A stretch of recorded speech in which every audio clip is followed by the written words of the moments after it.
روئے نہیں ہوئی. ایک شخص آیا, اس نے کہا یا اللہ میری آنکھوں کی برکت سے بارش برسا دے. تفسیر نعیمی میں واقعہ موجود. ادھر اس نے دعا کی, بارش شروع ہو گئی, لوگ اس کے پیچھے ہو گئے, اور ہم اتنا رو رہے ہیں, گڑ گڑا رہے ہیں, تیری آنکھوں میں کیا خاص بات ہے کہ تو نے اپنی آنکھوں کا واسطہ دیا اور بارش ہو گئی؟ اس نے کہا میں نے ایک مرتبہ حضرت بایزید بستامی کو دیکھا, میں نے چونکہ ان کو دیکھا اس لیے آنکھوں کا واسطہ دیا. تو وہ حضرت بایزید بستامی بہت بڑے بزرگ, حضرت امام جعفر صادق کے خلیفہ, تو جنہوں نے دیکھا اللہ والوں کو, بولو برکت ہے یا نہیں ہے؟ تو اللہ والوں کو دیکھنے کے لیے لوگ محبت سے نکلتے تھے. کوئی اوپر کی منزل میں نہیں رہتا تھا, سب نیچے آ جاتے تھے, عورتیں پردے میں, باقی لوگ بچے آگے کھڑے ہو جاتے تھے کہ اللہ والوں کو دیکھ لیں. ماں نے بچے کو تیار کیا, پیر صاحب آئیں گے, تم نے ان کو جا کے سلام کرنا ہے. چھوٹا سا بچہ, جس طرح مائیں سکھاتی ہیں, جاؤ جا کے کہنا السلام علیکم. پیر صاحب سے کہنا پیر جی مجھے مرید بناتے جاؤ, پیر جی مجھے مرید بناتے جاؤ. بچے کو 2-3 مرتبہ کہو. کیا کیسے کہو گے؟ وہ دوہرا رہا, پھر کہو, رٹا دیا.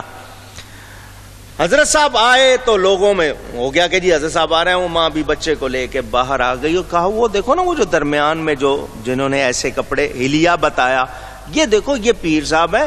بچے کو ہاتھ کے پش سے آگے کر دیا, جاؤ اور جا کے سلام کرو اور کہنا پیر جی مجھے. وہ بچہ چھوٹا سا پہلی مرتبہ آیا, اتنے سارے لوگ دیکھ کے حضرت صاحب کا روب دیکھا تو سلام تو اس نے کیا, جملہ منہ سے الٹا نکل گیا. کہنا کیا تھا؟ پیر جی مجھے مرید بناتے جاؤ. منہ سے نکلا مرید جی مجھے پیر بناتے جاؤ. بچے تھے, منہ سے نکل گیا. حضرت کو مزہ آیا, گود میں اٹھا لیا, چوما, فرمایا اللہ نے جو مجھے دیا میں نے تجھے دیا. ان کو زمانے کا سب سے بڑا ولی بنا دیا. وہ حضرت شاہ ابو المعالی, ان کی بات سنا رہا ہوں. ایک شخص حضرت صاحب کے بارے میں خیال کرتا تھا کہ یہ فلاں کام بدعت کرتے ہیں, فلاں کام جو کر رہے ہیں وہ اونچی بدعت ہے. تو وہ اپنے آپ کو سمجھتا تھا کہ یہ میں جو سمجھ رہا ہوں یہ صحیح ہے, یہ بدعتی ہیں, اس کا یہ کہنا. وہ جانے لگا حج پر, حضرت صاحب کو ملنے آیا, فرمایا حضور نبی کریم صلی اللہ علیہ وسلم کی بارگاہ میں میرا سلام کہنا, میرا سلام. وہ چلا گیا, حج کر کے واپس آیا. جب وہ واپس آیا تو حضرت صاحب نے فرمایا سلام کہا تھا؟ اس نے کہا جی. فرمایا جواب ملا تھا؟ اس نے کہا جی. حضور نے بھی آپ کو سلام کہا ہے. فرمایا نہیں, وہی لفظ کہو جو میرے نبی نے کہے. حضرت کو پتا ہے کہ نبی نے کن لفظوں میں جواب. فرمایا وہی لفظ کہو. وہ جھجک رہا تھا, طبیعت تو صاف ہو گئی تھی نا اس کی. وہ جو خیال لے کے گیا تھا کہ یہ بدعتی ہیں, غلط ہیں, وہ طبیعت تو صاف ہو گئی تھی. سلام کا جواب, جب حضور ان کو سلام بھیج رہے تو حضور کسی غلط آدمی کو سلام بھیجیں گے اونچی؟ نہیں, طبیعت تو صاف ہو گئی تھی. فرمایا وہی لفظ کہے. کہ حضور نے فرمایا تھا اپنے بدعتی پیر کو ہمارا بھی سلام کہنا. کیا مطلب؟ تو اس کو بدعتی کہتا ہے, میں اس کو سلام بھیج رہا ہوں. سمجھ آ رہی ہے بات؟ تو یہ جو بدعت کے فتوے لگانے والے آج کے ہیں, ان کو تو پتہ ہی نہیں ہے کہ بدعت ہے کیا. تو ہم ہرگز بدعتی گمراہ نہیں. الحمدللہ ہم اہل سنت و جماعت ہیں اور ہمارے عقیدے کتاب و سنت سلف صالحین کے مطابق ہے. ان کے ایسے فتووں سے ہم غلط ہو سکتے نہیں. میں یہاں پر یہ بدعت کا موضوع پورا کر رہا ہوں, آگے چلتے ہیں. آیت دوبارہ اللہ فرماتا ہے اے ایمان والو رکوع اور سجدہ کرو. حکم ہے یا نہیں؟ اونچی. رکوع کا بھی اور کرتے ہیں ہم؟ نہیں کرتے, سستی ہے. نماز کی پابندی میں بھی اور آپ سب کرنی چاہیے. اولاد کو چھوٹی عمر سے عادت ڈال دو. وہ کہتے ہیں نا ہڈاں وچ پہ گئی ہڈیوں میں. ایک مرتبہ عادت ڈال دو تاکہ چھوٹنے نہ. ہیں بچوں ہوم ورک کر لیا جی کر لیا, دانت صاف کر لیے جی کر لیے, فلانا کام کر لیا, کبھی پوچھا ہے نماز پڑھی؟ عادت ڈالو. میں بھی اور آپ بھی کوشش کریں اللہ ہم سب کو عبادت کی پابندی کی توفیق عطا فرمائے. اللہ فرماتا ہے یا ایھا الذین آمنوا ارکعوا واسجدوا واعبدوا ربکم, اے ایمان والو رکوع اور سجدہ کرو اور اپنے رب کی بندگی کرو. عبادت کس کی کرنی ہے؟ اونچی, اللہ کے سوا کسی کی عبادت نہیں. وَفَعَلُوا الْخَيْرَ لَعَلَّكُمْ تُفْلِحُونَ, اور بھلے کام کرو, اچھے کام کرو, نیک کام کرو اس امید پر کہ تمہیں کامیابی ہو, چھٹکارا ہو, فلاح پا جاؤ. اللہ فرما رہا ہے اچھے کام کرو تو اچھے کام کرنے, اچھے کام میں روڑے نہیں اٹکانے چاہیے. اب یہاں ایک بات کرنی ہے, عجیب مزاج ہے, عجیب. کوئی بھی نیک کام کرنے لگو روڑے اٹکاتے ہیں لوگ. ارے تم سے نہیں ہوتا ہے, تم نہیں کر پا رہے, جو کر رہا ہے اس کی مدد کرو. نہیں کرنا چاہتے ہو تو روڑے تو نہ اٹکاؤ. بڑا ٹائم ہے لوگوں کے پاس, مقدموں کا ٹائم ہے, لڑنے کا ٹائم ہے, بحثوں کا ٹائم ہے, سمجھنے کا ٹائم اونچی. گھروں میں دیکھ لو لڑائیاں ہو رہی ہیں, رشتہ داروں میں لڑائیاں ہو رہی ہیں, بس لڑنے کا ٹائم ہے, سمجھنے کا ٹائم نہیں. عجیب مزاج ہے. اچھا تم سے اچھائی نہیں ہوتی ہے, چپ رہ لو. تم مدد نہیں کر سکتے ہو, چپ رہ لو. نہیں, روڑے اٹکانا. یہاں اللہ فرماتا ہے بھلے کام کرو تاکہ فلاح پا جاؤ. اور ہم اٹکائیں روڑے تو الٹا ہوگا یا نہیں؟ آج دیکھ لیں پوری اپنی زندگی ارد گرد, سیاسی ہو, سماجی ہو, معاشی ہو, معاشرتی ہو, اقتصادی ہو, تجارتی ہو, جتنے آپ کے امور ہیں سب دیکھ لیں روڑے اٹکا رہے ہیں. بڑا ٹائم ہے روڑے اٹکانے کا, اعتراض کرنے کا, کام کرنے کا ٹائم نہیں. ارے یوں کیوں کر دیا, یوں کیوں ہو گیا, یوں کرنا چاہیے تھا, یوں. جو شروع ہوتے ہیں بحث میں, لڑ لیں گے, روٹ جائیں گے, بات چیت بند کر دیں گے, ملنا جلنا بند کر دیں گے, مقدمے کر لیں گے, لڑائی کر لیں گے, جناب ہر وقت غیبت برداشت. چپ نہیں رہ سکتے. کیا ہے یہ, کیوں ہے یہ, سوچنا چاہیے. اگر آپ کو تھوڑی سی سمجھ ہو تو آدمی ان سب جھگڑوں سے بچ. آپ کسی کو تنگ کرنا چاہیں گے, خود تنگ ہوں گے یا نہیں؟ کیونکہ اس کو تنگ کرنے کے لیے آپ نے جتنے منصوبے بنانے, جتنا خرچ کرنا, خود بھی تو تنگ ہوں گے نا. ہوں گے یا نہیں ہوں گے؟ اونچی. اور میں اپنا آرام سوچوں, میں دوسرے کے خلاف سوچ کے ساری رات جاگ رہا ہوں, وہ مزے سے سو رہا ہے, تو میں ہی خراب ہو رہا ہوں نا. ہم سوچیں, غور کریں, تو اچھے کام کریں, برائی سے بچیں. یہ یہاں پر میں نے آپ کو بتا دیا. اب ایک آیت ہے اکٹھی, آخری آیت 17ویں پارے کی اور سورۃ الحج کی آخری آیت ابھی پڑھ رہا ہوں, تفسیر انشاءاللہ ہوتی رہے گی. اللہ فرماتا ہے وَجَاهِدُوا فِي اللَّهِ حَقَّ جِهَادِهِ, اور اللہ کی راہ میں جہاد کرو جیسا کہ حق ہے جہاد کرنے کا. وَمَا هُوَ اجْتَبَاكُمْ وَمَا جَعَلَ عَلَيْكُمْ فِي الدِّينِ مِنْ حَرَجٍ,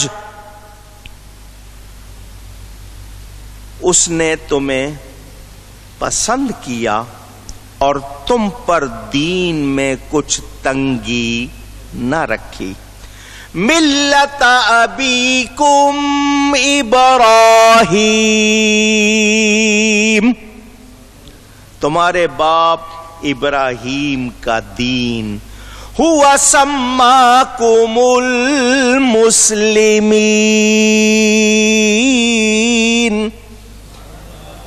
اللہ نے تمہارا نام مسلمان رکھا ہے. من قبل وفی ھذا لیکون الرسول شہیدا علیکم. اگلی کتابوں میں اور اس قرآن میں، وہاں پہ بھی تمہارا نام مسلمین تھا اور اس قرآن میں بھی، تاکہ رسول تمہارا نگہبان اور گواہ ہو. حاضر ناظر کا مسئلہ، مسلمان کس کو کہتے ہیں؟ نبی حاضر ناظر اللہ فرماتا ہے تاکہ نبی تمہارا نگہبان ہو، تمہارا گواہ ہو. میں کلمہ پڑھ رہا ہوں 1400 سال کے بعد، گواہی میرا نبی دے گا. اللہ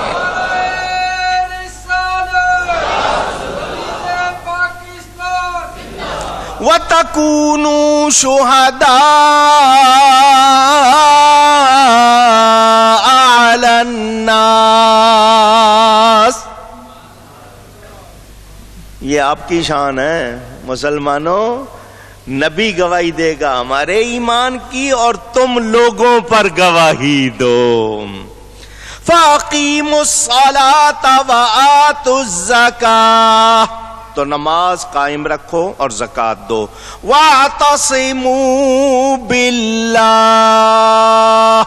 اور اللہ کی رسی کو مضبوطی سے تھام لو. هُوَ مَوْلَاكُمْ، وہ تمہارا مولا ہے. فَنِعْمَ الْمَوْلَى وَنِعْمَ النَّصِيرُ. تو کیا ہی اچھا مولا اور کیا ہی اچھا مددگار.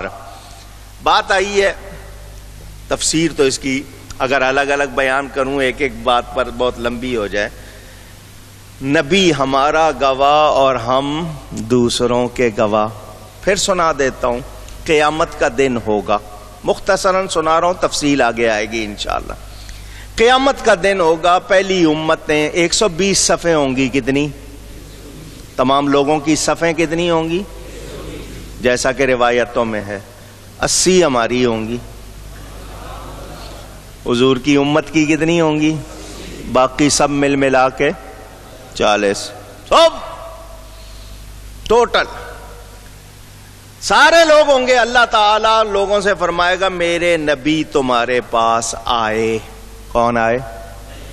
نبی آئے، تم کو میرا پیغام پہنچا. لوگ کہیں گے کوئی نہیں آیا. پہلی امتیں کیا کہیں گی؟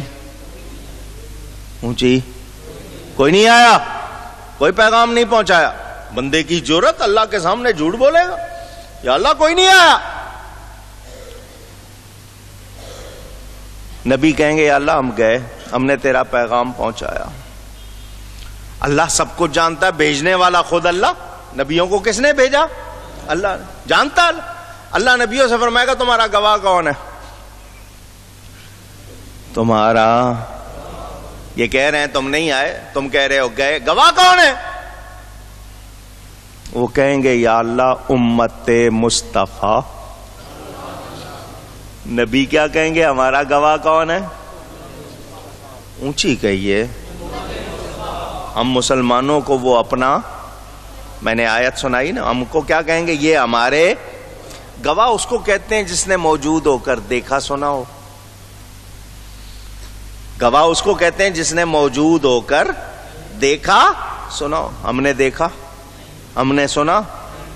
جو کچھ نبی آئے جب انہوں نے جو کچھ کیا ہم نے سنا، مگر ہم گواہی دیں گے. ہم گواہی انشاءاللہ ہم گواہی دیں گے. کیونکہ نبی کہیں گے یا اللہ ہمارے گواہ امت مصطفیٰ کے لوگ، ہم گواہی دیں گے. وہ لوگ اعتراض کریں گے یہ تو تھے نہیں، یہ کدھر سے گواہ ہو گئے؟ انہوں نے تو دیکھا سنا نہیں اس وقت. یہ تو پہلی امتیں کہیں گی یہ امت مصطفیٰ گواہی دے رہی ہے، یہ اس وقت نہیں تھی، انہوں نے دیکھا سنا نہیں، یہ کیسے گواہی دے رہے؟ اللہ قادر و قدیر سب کو جانتا ہے. اللہ فرمائے گا ہم سے اور تم کیسے گواہی دے رہے ہو؟ تم نے تو دیکھا سنا نہیں. تو امت مصطفیٰ کہے گی یا اللہ دیکھا سنا نہیں، تیرے حبیب سے سنا. تیرے حبیب نے بتایا، ان سے سن کر گواہی دے رہے ہیں۔ نبی پاک صلی اللہ علیہ وسلم سے اونچی گئی ہے سن۔ حضور صلی اللہ علیہ وسلم فرمائیں گے، یا اللہ میری امت سچ کہہ رہی ہے۔ وہ اعتراض ہم پر تو کریں گے، نبی پر اونچی نہیں کریں گے۔ ہم پر تو کر دیں گے، یہ تو تھے نہیں، لیکن حضور صلی اللہ علیہ وسلم پر اعتراض نہیں کریں گے۔ تو حضور سب کے گواہ ہے۔ کیوں اعتراض نبی پر کیوں نہیں ہوگا؟ کیونکہ نبی کے سامنے سب کچھ ہوا ہے۔ میرا نبی حاضر و ناظر ہے۔ حاضر کے معنی موجود ہونا، ناظر کے معنی دیکھنا، جسم کے ساتھ نہیں، نورانی طور پر، روحانی طور پر۔ وہ پہلے دن سے آج تک سب کچھ دیکھ رہے ہیں۔ قرآن میں اللہ فرماتا ہے، الم تارا کیفا، محبوب کیا تم نے نہیں دیکھا؟ یہ استفہام انکاری۔ عربی جاننے والے، میں آپ سے کہوں کہ آپ سن نہیں رہے تو کیا مطلب آپ سن رہے؟ محبوب کیا تو نے نہیں دیکھا؟ ہاتھی والوں کے ساتھ کیا ہوا؟ کیا مطلب؟ جو لوگ اس وقت سامنے تھے وہ سر کی آنکھوں سے دیکھ رہے تھے، محبوب تم نور نبوت سے دیکھ رہے تھے۔ اللہ فرماتا ہے الم تارا الی الذی حاج، جب نمرود اور حضرت ابراہیم کی لڑائی ہوئی، اللہ فرماتا محبوب کیا تم نے نہیں دیکھا؟ کیا مطلب آپ دیکھ رہے تھے؟ تو وہ امتیں ہم پر اعتراض کریں گی، نبی پر، کیونکہ نبی کے سامنے سب کچھ ہو رہا ہے۔ نبی سے کچھ چھپا ہوا ان کو کون دکھا رہا ہے؟ وہ اپنے جسم کے ساتھ مدینے میں ہیں، اپنی نورانیت کے ساتھ ہر مومن کے سینے میں ہے۔ ان کو اللہ نے یہ شان دی اور سائنس نے ثابت کر دیا۔ اور ایک بندہ خبریں پڑھ رہا ہے ایک اسٹوڈیو میں بیٹھ کے، پوری دنیا میں کروڑوں مقامات پر اس کو دیکھ رہے ہو ایک وقت میں، کروڑوں جگہ۔ تو جب مادیات کا یہ عالم ہے، روحانیات کا کیا عالم ہوگا؟ تو یہ صرف جھلک۔ تو یہ آخری آیت ہے سورہ حج کی انشاءاللہ۔ لیکن آج بدعت کے حوالے سے 2 جمعے لگ گئے، لیکن آپ کو بات پہنچا دی ہے، سمجھ آ گئی ہوگی۔ اللہ ہم سب کو صحیح عقیدوں پر قائم رکھے۔ ایک آخری بات یہ کر دوں، کچھ لوگ جو نہیں جانتے، اور اگر وہ نہ جاننے کی وجہ سے انفرادی طور پر یعنی انڈیویجولی اکیلے کوئی غلطی کر رہے ہیں، تو اس کو مسلک پر نہ لگایا جائے۔ مثلا کسی ایک آدمی نے غلطی کی ہے، کوئی ایسا کام کیا جو نہیں درست، تو اس کے وجہ سے پورے مسلک کو برا کہا جا سکتا اونچی نہیں، یہ ذہن میں رہے۔ تو اگر کسی سنی بریلوی کہلانے والے نے اگر کوئی غلطی کبھی کی ہے، کوئی ایک آدمی یا 2 آدمی، ان کی وجہ سے پورے مسلک کو غلط کہہ سکتے نہیں۔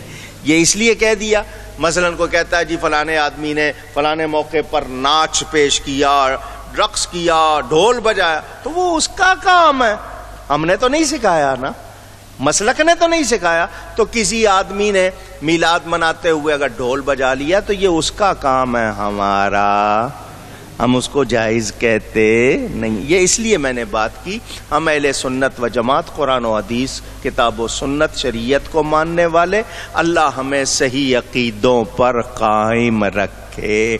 وآخر دعوانا ان الحمدللہ رب العالمین۔ گفتگو میں کوئی غلطی ہوئی ہو، اللہ کی بارگاہ میں توبہ کرتا ہوں۔